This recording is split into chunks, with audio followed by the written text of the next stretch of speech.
Si la démocratie fonctionnait, pourquoi on est allé tuer Kadhafi pour armer les terroristes et les déverser sur nos pays? Est-ce que c'est démocratique? Comment on peut nous donner des leçons de démocratie juste pour que nos pays meurent? Je crois que hier, avant-hier et aujourd'hui à Addis Abeba, le tapis rouge était pour le petit débit, mais c'est plutôt le tapis noir, si ça existait, pour Assimi Goïta, pour le capitaine Traoré et pour Mamadi Doumbouya. Soyons sérieux. Si on est dans ces deux mesures, la CEDEAO se discrédite, l'Union africaine se discrédite, je ne sais même pas qu'est-ce que le Mali et le Burkina et je vont chercher encore à l'Union africaine ou à la CEDEAO. Ces deux entités ne leur apporteront rien parce qu'ils n'agissent pas de leur propre chef. Ils agissent sous ordre. Pour une fois, par pudeur, Macron n'a pas dit « Ah, je vais appeler Addis Abeba pour leur dire de condamner, je vais appeler CEDEAO ».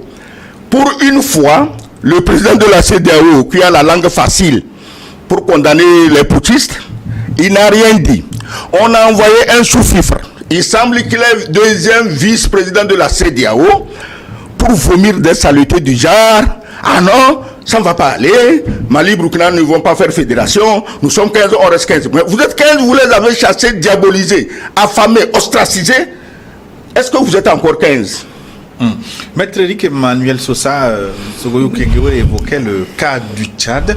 Est-ce qu'on peut verser cet argument dans la corbeille des trois pays comme quoi on a toléré un coup d'État, on n'a pas suspendu le Tchad et donc nous aussi nous avons le droit d'être réhabilités? Non, monsieur l'ambassadeur me permettra de disconvenir totalement avec lui sur les principes. C'est-à-dire que en fait, si on vient dire que un coup d'État serait préférable à la gabegie ou à l'anarchie, comme on dit toujours, on n'en sortira jamais parce que si les coups d'État n'avaient produit que de très bonnes choses, je pense qu'on aurait promu le modèle et ce serait un modèle déposé. Je ne sache pas que le coup d'État fait par Idi Amin ait rendu les Ougandais beaucoup plus heureux. Je ne me souviens pas que le coup d'État fait par Bokassa a donné un modèle de société meilleur. Je ne sais pas si le coup d'État de Moussa Traoré a créé une meilleure société au Mali. En revanche, et je suis d'accord avec vous, c'est là où je vous rejoindrai, quand ATT, Manu Turepe à son âme, a fait un coup d'État au Mali, il a fait un coup d'État salutaire en invoquant le désordre créé par ses frères d'armes et en ramenant l'ordre dans le pays, en confiant le pouvoir à des civils. Lorsque Salou Dibo a fait son coup d'État au Niger contre un autre militaire qui voulait s'éterniser au pouvoir, Mamadou Tandia, il l'a fait en enrayant un phénomène qui allait entraîner le pays dans des voies absolument inacceptables. Pareil pour Mamadi Doumbouya en Guinée aujourd'hui. Donc, je dis, il y a des coups d'État salutaires et vertueux, et il y a des coups d'État totalement crapuleux. Il faut qu'on se dise bien cette vérité-là. Je ne suis pas en train de dire que à tout prendre, il vaut mieux un coup d'État dès que ça va mal. Parce que si les militaires qui ont pris le pouvoir par les armes ont créé des sociétés meilleures, alors je dirais oui, le modèle de coup d'État est acceptable. Je dis salut spécial à John Jerry Rawlings. Ok, merci. Je dis salut spécial à Thomas Sankara. Mais en dehors de ces deux-là, les modèles que nous avons eus sont des modèles crapuleux et qu'il a fallu combattre par la dialectique, le débat rhétorique, pour expliquer que il faut qu'il y ait des principes. Les principes, c'est ce qui crée les institutions fortes. Et ces institutions fortes doivent être défendues, précisément par des armées elles-mêmes fortes, par des armées de pacotilles et d'opérettes, où on a plus de généraux que de fantassins, où finalement on ne sait plus qui commande qui. Voilà. Et surtout, il faut toujours faire en sorte que les militaires restent dans les casernes et qu'on laisse les politiques faire de la politique et que le peuple ait au final le dernier mot en s'exprimant démocratiquement. C'est ce modèle-là que nous devons défendre. C'est tout. Je suis heureux que finalement il se soit souvenu de Rawlings qui est notre voisin. Absolument. Qu'il se soit souvenu de Sankara. Pourtant Sankara et Rawlings ne faisaient pas face à des terroristes. Non. Ils ne faisaient pas face à des terroristes, Ils mais ils ont fait faisaient face à des voyous. Des coups d'État qui ont été salutaires. Oui. Et quand ils ont fait leur coup d'État, si on les avait chassés de toutes les instances africaines, ils n'auraient pas eu le temps de donner la mesure de leur capacité patriotique. Ils étaient chassés. Et je répète, les coups d'État ne doivent pas être la règle. Et si l'Union africaine et si la CEDEAO sont contre les coups d'État, je suis d'accord avec eux. Mais il ne faut pas des coups d'État sélectifs. Les coups d'État qui arrangent la France sont applaudis à Addis Abeba, ils sont applaudis à Abuja. Les coups d'État qui n'arrangent pas la France sont maudits à Addis Abeba, ils sont maudits à Abuja. Maître, où est le sérieux? Dites-nous ce que vous en pensez déjà, likez, partagez au maximum cette vidéo. C'est une pause, on va continuer, je vous mettrai la suite, mais j'ai mis cette pause pour spécialement vous demander de liker pour nous soutenir s'il vous plaît. Likez, partagez au maximum, on suit la vidéo. Je reviens juste après pour faire un petit commentaire et puis on se dit au revoir. Est-ce que dans la situation actuelle, à cause de la politique et des intérêts géostratégiques de quelques pays, on doit quitter le chemin de la raison et du bon sens élémentaire? Non. La question vous est renvoyée, je Oui. vous ai posé la question sur le Non, mais, non, Est-ce monsieur. que, Non, attention. Le 2 poids 2 mesures que nous observons avec le Tchad est absolument condamnable. On est d'accord là-dessus. On l'a dit ici, dans un autre débat précédent.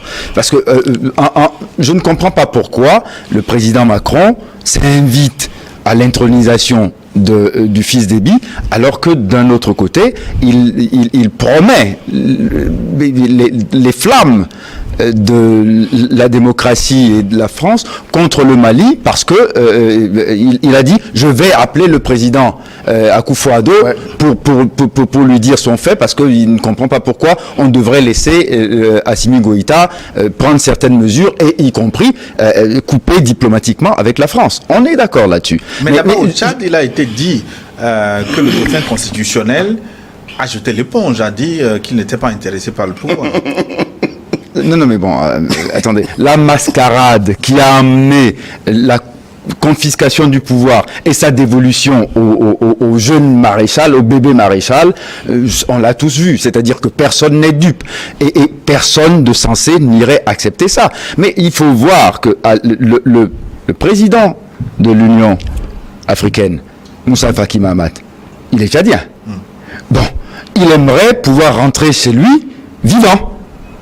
Donc, il valait mieux qu'il avalât la couleuvre et qu'il se taise dessus plutôt qu'il fasse un front contre le généralissime qui gouverne dans son pays. Non, il y a ça. Le Moussa Faki, c'est pas parce qu'il a peur pour sa vie, quand même. Le président tchadien, c'est pas un tueur aveugle. Il ne peut pas aller jusqu'à attenter à la vie de Moussa Faki. Moussa Faki fait le zèle pro-français dans l'espoir de devenir le futur président du Tchad. On est d'accord. Parce que quand l'autre, à Abuja, avait torturé le Mali, il s'est retrouvé président de la BCEAO.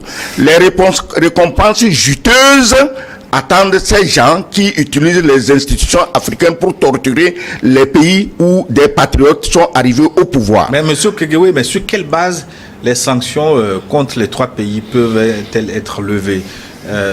Les lois existent, les principes sont là. Mais que doit-on dire attends. pour lever ces sanctions? Personne ne peut lever ces sanctions. Sauf celui qui a imposé les sanctions peut les lever. Or, celui qui a imposé les sanctions, nous ne le voyons pas.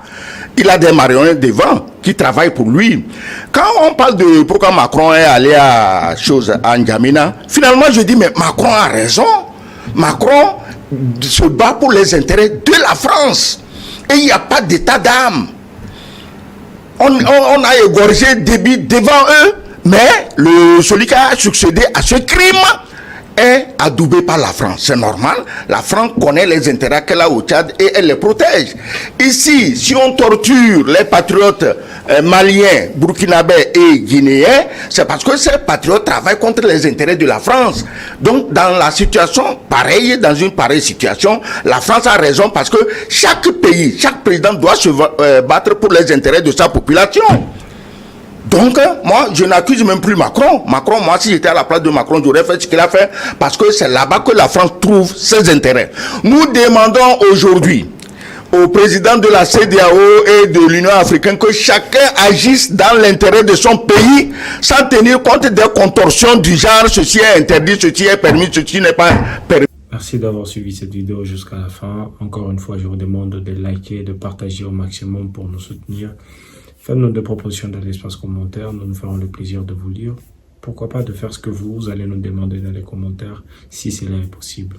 Donc, abonnez-vous pour ne rien rater et dites-nous ce que vous en pensez dans les commentaires. Je lirai aussi vos propositions. N'hésitez pas à le faire. Donc, moi, je vous dis à très bientôt pour de nouvelles informations.